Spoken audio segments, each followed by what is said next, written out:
My trip to the US Virgin Islands was amazing. It was just 2.5 hours from Miami, which gave me just enough time to start on my book and catch a quick nap. That was a good thing, because between St. Croix, St. John, and St. Thomas, there were tons of things to do. Island hopping from one to the next was part of the fun. It's just a quick 20-minute flight from St. Croix to St. Thomas and just 15 minutes on the ferry from St. Thomas to St. John. Each island has its own unique vibe. You kind of have to see them all. Getting around the islands was easy, too, and gorgeous. I love the open-air taxis. It's too beautiful outside to be closed in a minute longer than you have to be.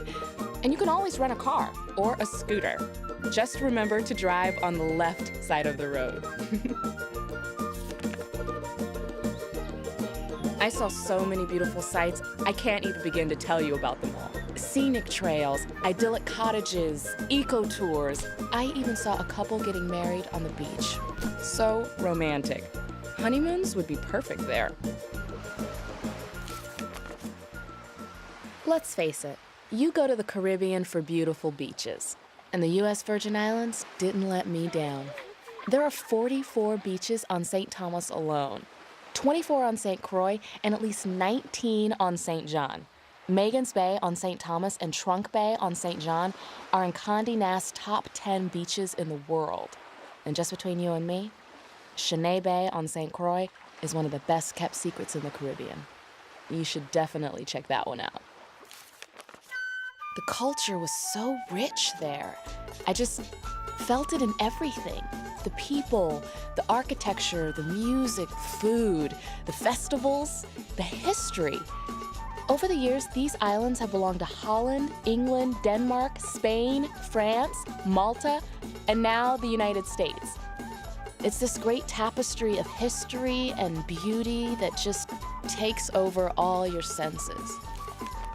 Since these amazing islands are part of America, I didn't even need a passport to visit. US citizens never do. English is the official language, and the US dollar is the accepted currency. All in all, I felt right at home in paradise. I couldn't help but be fascinated by the stories that shape the island's culture. It's so breathtakingly beautiful. It's easy to see why so many explorers, pirates, kings and queens have been drawn there over the centuries. If you are into history, there are definitely some sites worth checking out, like Salt River Bay on St. Croix. It's where Christopher Columbus landed in 1493. Other great historical figures spent time there too, including Alexander Hamilton, who spent so much of his childhood on St. Croix, they say he considered himself a Prussian. That's what the locals call someone born on St. Croix. Another place I loved was Drake's Seat. It overlooks Megan's Bay, which is gorgeous. It's where Sir Francis Drake sat guard against pirates and foreign armies. You can sit right where he did, but there's nothing to guard against anymore. It's all about the view. I was surprised to see all the sugar mill ruins around. Sometimes you'll see the remains of a whole sugar plantation, but mostly you'll see a lone sugar mill at the top of a beautiful hill or come across one on a trail. They're beautiful reminders that these islands were once a major source of sugar to the world. You history buffs will find loads to explore. Old slave quarters, museums, even a real rum factory. Croix and Rum has been making rum on St. Croix for almost 250 years. And let me tell you, it's good stuff.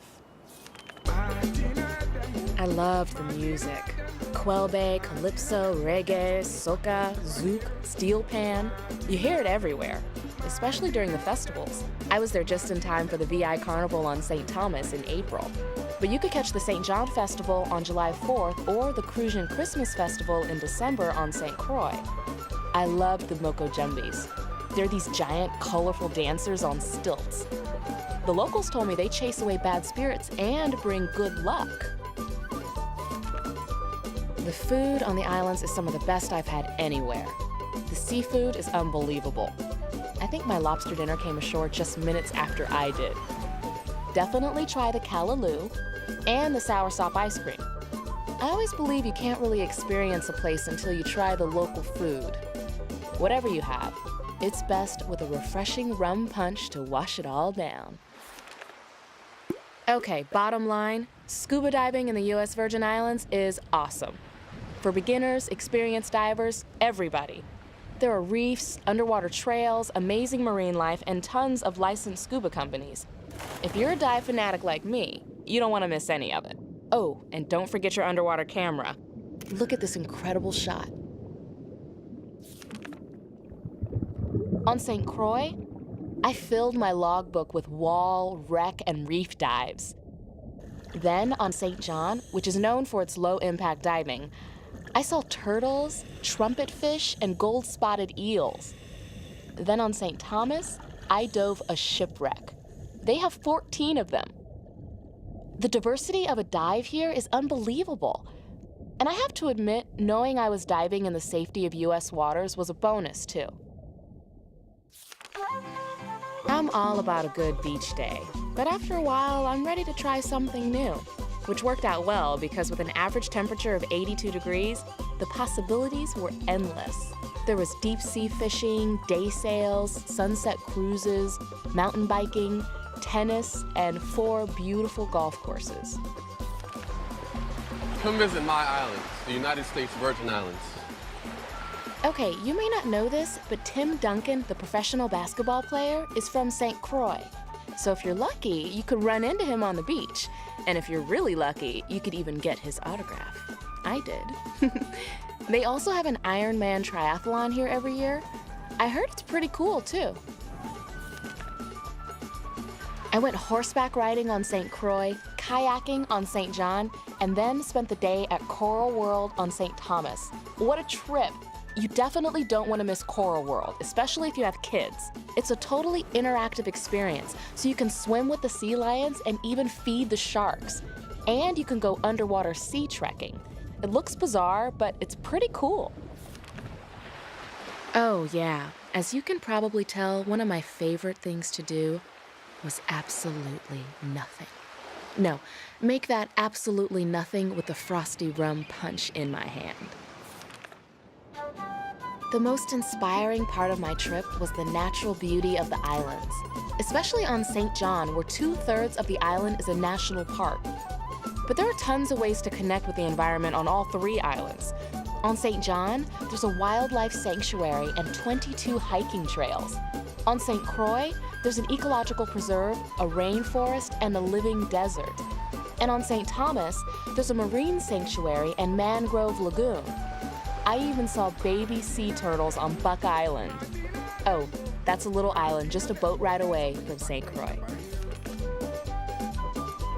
Okay, let's be honest. No trip is complete without shopping, right? And this is the perfect place to do it. First of all, the US Virgin Islands have the best duty-free shopping allowance in the Caribbean, $1,600 tax-free. And you'll find tons of quaint boutiques, local artisans, outdoor markets, and really original island art, some beautifully carved in mahogany. Plus perfume, liquor, spices, you name it. Oh, and best of all, some really unbelievable deals on jewelry. I had to pick up an extra suitcase just to get it all home. It's so beautiful. I could definitely see getting married there one day. I actually did see a wedding there on my trip. And I met plenty of people who were on their honeymoon.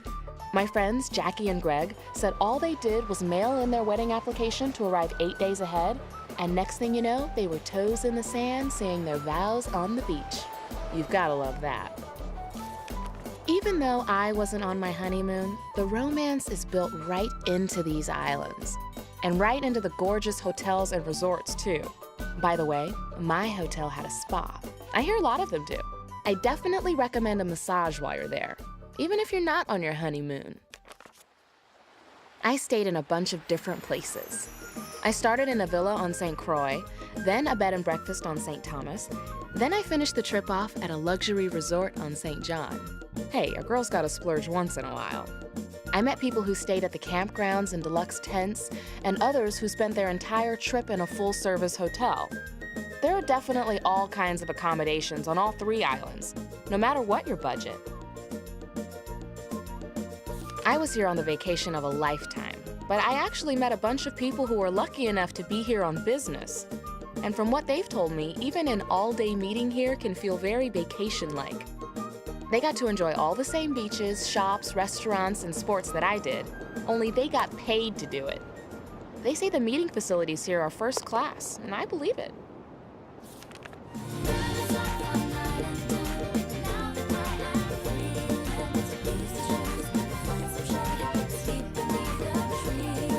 Once I got on island time, I wanted to stay there. Unfortunately, even the best trips have to come to an end. I had a great time in the U.S. Virgin Islands. I hope you find your island time too.